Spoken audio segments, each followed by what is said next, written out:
and welcome back to another episode of the Choose954 podcast, episode 99, with creative entrepreneur, athlete, and also attorney, as well as our upcoming CreativeZen speaker, Jessica Shraybman of Shraybman Law. If you didn't know about Choose954, myself, Evan Snow, and my business partner, Mr. Andrew Martineau, started a social movement to cultivate culture and community in my native Broward County in an effort to keep people in the know with all the great things that are going on, make this a better place to live, not just a better place to vacation, and cultivate, creativity and community.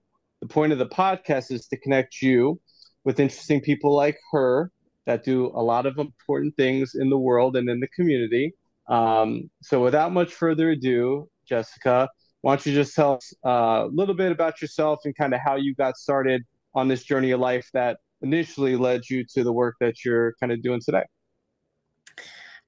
Definitely. And hi, thank you so much for having me and for all of the great work and cultivating community that you've been doing over the years. So, big fan and happy to be here. So, how did I get started on my journey? Um, I guess I've just always been a creature of curiosity, and I've always been very observant of people and situations and the environment around myself. And I think it actually started from being in a place when I was a kid of recognizing kind of recognizing that something was going on that wasn't exactly something just didn't feel right about the environment that I was in. And having this feeling of, man, this isn't what I want.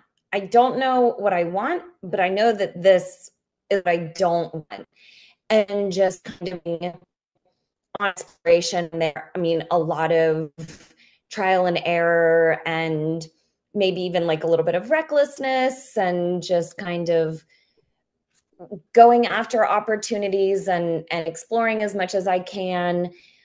Learning a lot of lessons along the ways of more and more things that I didn't want, that I think now have kind of gotten me to a place where it's like, okay, I know all of the things that I don't want, which is kind of left only this pretty small bucket of things that I do want, whether how I spend my time or where I am or who I'm with or something like that. So I guess I kind of walked myself into it backwards, if that makes sense. Okay, that is a good way to put it. Um, and you've lived a very interesting life, a lot of very interesting passions and hobbies and interests.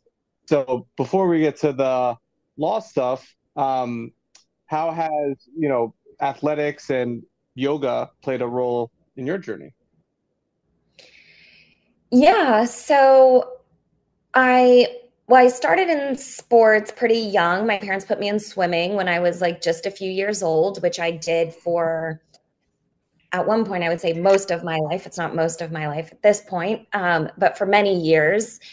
And I must have just been an energetic child because they were always putting me into something. When I finished swimming, I played tennis, and again, just being very curious, I was doing circus art file, and I actually came into yoga um, when I moved to Miami, and I'd never really heard about it, didn't really know what it was, but I knew it was a form of exercise and a form of meditation. Not that I knew what that was at the time. And I was like, well, I've never done this before. Let me check it out. And I went, I mean, this was back when it was $10 to take a yoga class, and you got a towel and you got a mat and you got a bottle of water, all for $10. And I just left with this feeling that I think a lot of people feel, which is relief and a little bit of amazement at the way that I was feeling. And that was probably a significant turning point for me in terms of getting exposed to this whole concept of mindfulness and meditation, which has been a very important part of my journey for the last 20 years. So I'm half-ish glad you life. glad you took those steps. I don't know too many attorneys that are also formerly yoga teacher trained, which is a process I'm actually striving for, and some Yeah. just more from the knowledge perspective to better understand, obviously, the practice, the asanas, the human body, and then all of the history with the sutras. So kudos to you for taking that step. Thank you. And how about you know, you've you've had a love of the arts. You've walked yourself, as you said, kind of into this path of law. How Mhm. have you, well, initially started your career in law, and then how has that kind of transpired into being able to help creatives? Yeah, so I have always loved entrepreneurship. I think I was an entrepreneur from a very young age, like selling baseball cards in the neighborhood and just like finding little ways to, make money for myself. And I always loved art, as you mentioned. I wanted to go to art school for college. I wanted to go into fashion design. Um, I was the first in my family born in America. My immigrant parents were not too keen on that idea. So one thing led to another, and I ended up in law school. And so while I was there and I was exploring things, a few things were very obvious to me. I didn't want to go into big law because my understanding of that lifestyle meant that you're working 60, 70 hours a week, like, firstborn type of working conditions, a lot of pressure, a lot of maybe unhealthy competition. So I knew I didn't want to do that. I knew I didn't want to do anything even close to any form of litigation. Like, I just don't want to spend my life arguing with people, having to posture in front of people, having to prove my point. Because I don't have a point in the first place. So, and I didn't want to do like insurance defense. I didn't want to defend big corporations that I didn't align with philosophically. So again, like I knew all of these things I didn't want to do. And it left only a few things that seemed like something I could enjoy. The first of that was actually capital punishment defense work, which I did for a couple of years. That unfortunately was just too much on my sensitive little soul. There was no separation for me between work and not work. It was all one thing. And that was a very difficult period in my life, just emotionally and mentally. And then it just kind of clicked for me. Like, I've always loved business. I've always loved art. There are business people, there are creatives. I'm sure they need an attorney that they can talk to that's accessible. And I just kind of, whether I created or found the niche, I don't know, but it was kind of like by that process of elimination that it finally made sense to me. Hey, it's not the journey, it's the destination, or it's not the destination, it's the journey. However you get there. And you've been very generous. I'm grateful that last year we collaborated and hosted a first of a art and law workshop at our Yeah. Zero Empty Spaces Gulfstream Park location, where we talked about a lot of important parts of business that artists don't always take, seriously, like forming an LLC, having agreements, certificates of authenticity. Yes. And I learned a lot. I know the artists that participated benefited learned a lot, and Yeah. we're forever grateful. And we have that recording on our Zero Empty Spaces YouTube. But I know you've been very generous with helping organizations throughout South Florida. Would you just care to share a little bit of how you've been able to give back and impact the lives of creatives through that work? Yeah. First, let me say thank you because I often feel like I'm not doing enough. And sometimes when I have to make a business decision rather than like a heart decision, that can sometimes be very difficult for me, like having to say no to a pro bono project or something like that. And I can be really hard on myself when I make that choice. But I know the truth is, like, I have to work for a living. So, I need to be a little kinder to myself. Um, but it's, it's important to me to not like hoard knowledge. Even though, some people would say like, you paid so much money to go to school and to learn this and that. And um, I don't think it makes me like any better or more important or more valuable than any other talent or craft or gift that any other person has. And I'm just happy to share as much as I can, like whether that's knowledge or time or to support like monetarily when I can to causes that are important to me. But it never feels like enough. And actually now I'm thinking, like, should I be a guardian ad litem? Can I, Ooh. donate to the death penalty clinic? They're also like, I want to do all of the things all the time. And it never feels like enough. So I'll just say thank you for feeling like whatever I have been able to give has been worthwhile and valuable.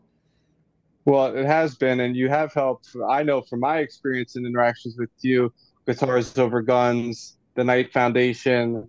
You even helped Thousand Mermaids Artificial Reef Project with some IP questions. That was very nice of you. And and you take pride in providing the insights and the knowledge that you've acquired, and being able to provide that when you can, right? You can't give it all away for free because everybody has to eat, everybody has to make a living. But also, you found ways not just to give back philanthropically, but even to give back to the community with some of the events and platforms that you've created. Would you, just like to share maybe some about the breakfast or some of the other things that you've done in the community? Like that, it didn't even cross my mind, but you're right. So, and I guess that has been the balance for me for the past few years, is hosting like the latte breaks that I used to do, which is basically just like come and have coffee with an attorney. And if you have questions, if you have things that you're working on, here's an attorney, like happy to sit down and chat. And there were some times where there would be like a pretty decent number of people, and people would share insight with each other and ideas with each other in addition to whatever I might have to offer, which has been really nice. But then there had also been times where there was just like one or two people. And so that person would be super thrilled to have like an hour coffee with an attorney who's, willing to share. So I was doing latte breaks for a while, and the no agenda breakfasts I'd been doing for a couple of years. I haven't done either of those recently, just due to a number of circumstances, but if that's something that people, find value in and enjoy, that I think would inspire me to bring it back. And then yeah, just being, present and involved, like Creatives for Connection, which I think is an organization that you might be familiar with. So I had Yep. sponsored them for a couple of years and had given a few talks to their members. I've worked with Radical Partners for years. I am their general counsel, which I'm very proud to say. And I also serve as a mentor and a coach to their people, which is also offered like for free. Like you just have to sign up and you get to talk to an Yep. attorney for an hour. So yeah, so those are some little ways that I know Those give are some back. good ones. And Joanne Godoy, former Yeah. speaker at CreativeZen as well, one of my favorite human beings on this Yeah. planet that's made probably the biggest impact out of most people that I know. Oh, that's I'm amazing. fortunate enough to be a RP alum and have gone through social entrepreneurship boot camp, It's amazing. which was a program I had always strived to be a part of and was fortunate to be accepted in through the work I do with Zero Empty Spaces. And so mentioning Joanne as a CreativeZen speaker alum, if you weren't familiar with CreativeZen, we host a monthly breakfast lecture series, a mini TED Talk held for free every second Friday morning of the month at the Cotilla Gallery inside the Alvin Sherman Library on the campus of Nova Southeastern University in Davie, Florida, which is in Broward County, where I live and born and raised from. This event many years ago served as my aha moment that led me down a path of arts, culture, community building, creative entrepreneurship, and so much more that I never could have imagined would have been in store for me when I was a Johnny 9 to 5 recruiter sitting at a desk listening to some TED Talks, and then started attending these events in person and found the power of connection and inspiration, which is why I pay it back and pay it forward to continue hosting it for free, now going on about 6.5 years, because you never know who's going to be sitting there yearning for some inspiration. And, also some of the great power of it is the connection opportunities. Before the event, the doors open at 8:30. The talk starts at 9. We're out of there by 10. But also then after the event, connecting with community members, connecting with Jessica. We provide coffee and breakfast bites. We also put the Zen and Zen with free guided meditation with my coach, my guru, my teacher, Chloe Ravel, the Gemini Rising, and her business partner, Kelly Talladay of Rising Nature Retreats, to help put everybody in a more mindful, relaxed state, including our speaker before they give their talk.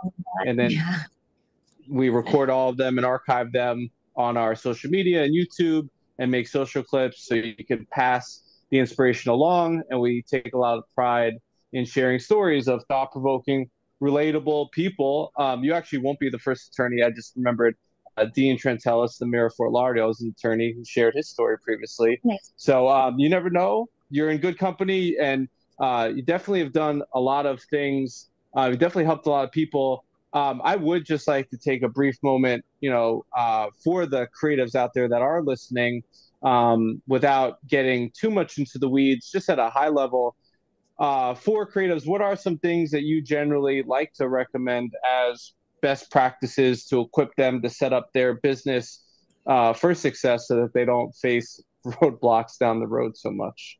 Yeah, sure. So it depends on the type of work that the creative is doing. So like there's a difference between what I advise for like visual artists, people that are working on like commission structures or having gallery relationships, as opposed to a creative professional like a marketing agency or a graphic designer, something like that.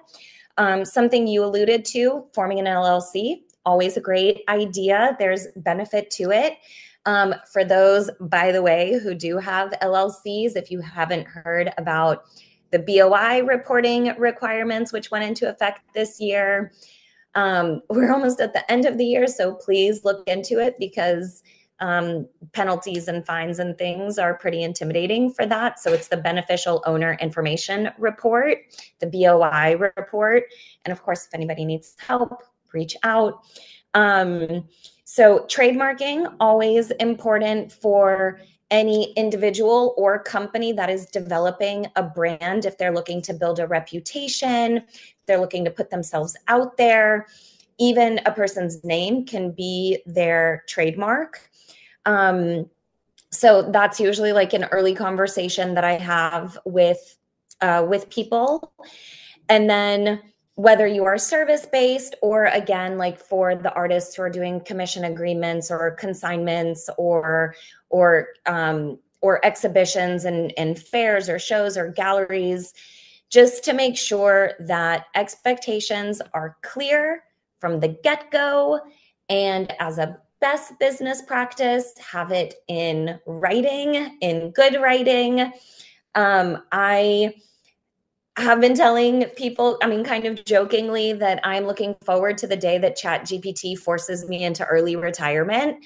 But candidly, it is just not there yet. Even as an attorney that can give sophisticated prompts, it's just not there yet. So please don't rely on it.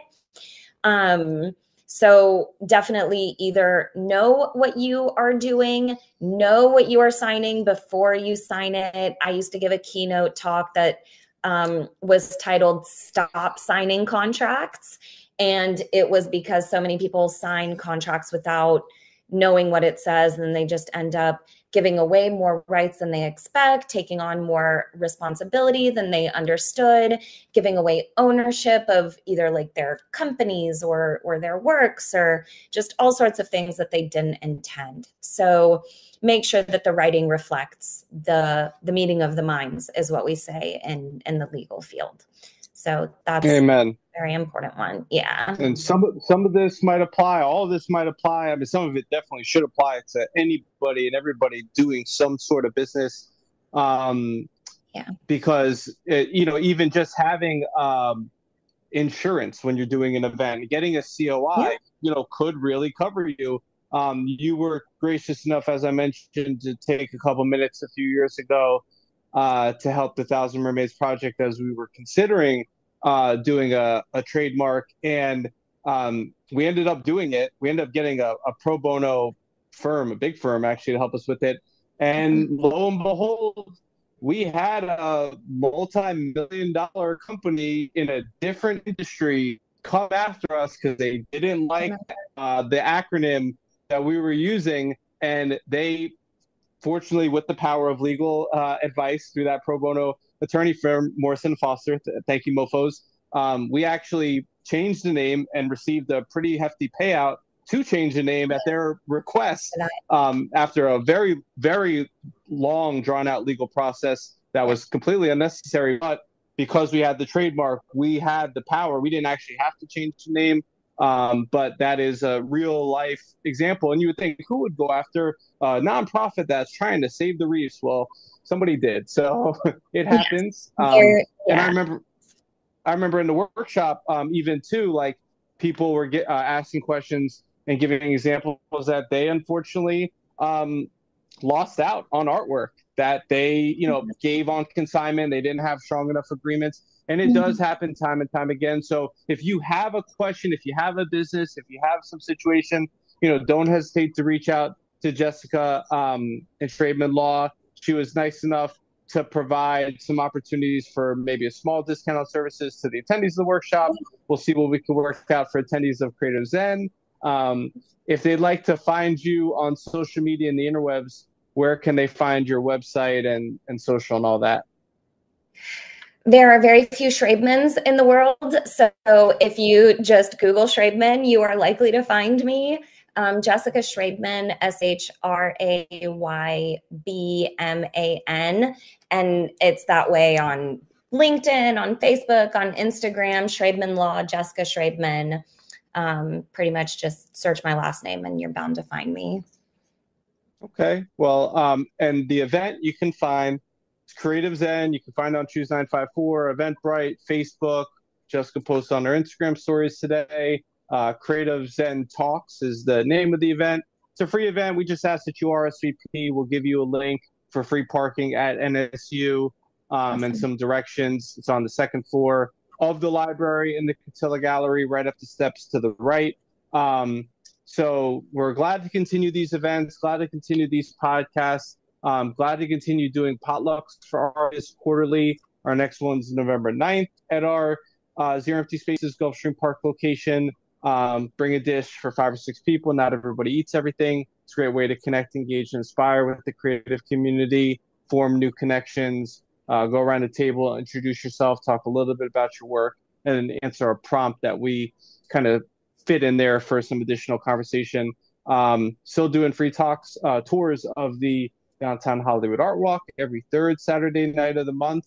We're in the we're in the winter season, so it's starting to get a little bit cooler. Last week was it, and it was actually pretty enjoyable. Tons of good stuff going on in Hollywood, and one that I don't know if you've seen, but interestingly, we put together our first Cruise for Creatives wellness retreat, taking place the week of my birthday in March on Virgin Voyages with Scarlet Lady, which means no kids.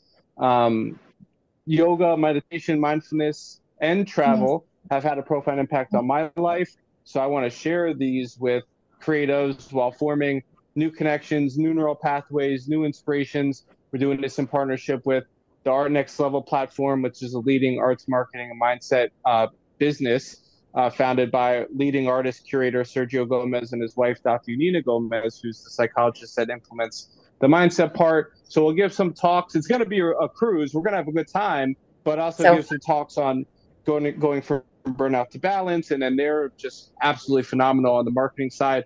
I'd actually be interested to see about linking you guys up to see how we might be able to extend your offerings to their community and vice versa. Yeah. So That they'll sounds attend if they've been amazing. attending. I saw that. When is it?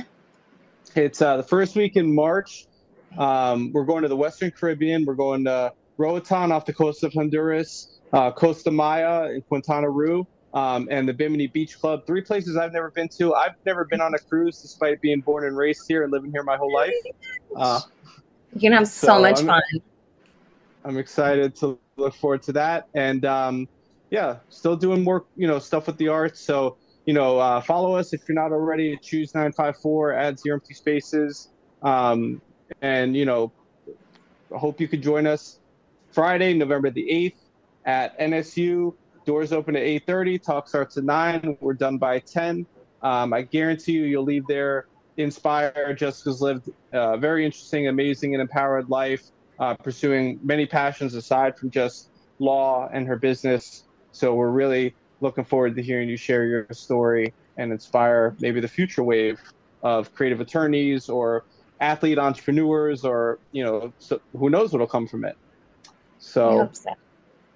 amen. Thank We you. appreciate it. Yeah, my pleasure. Thank you guys for tuning in.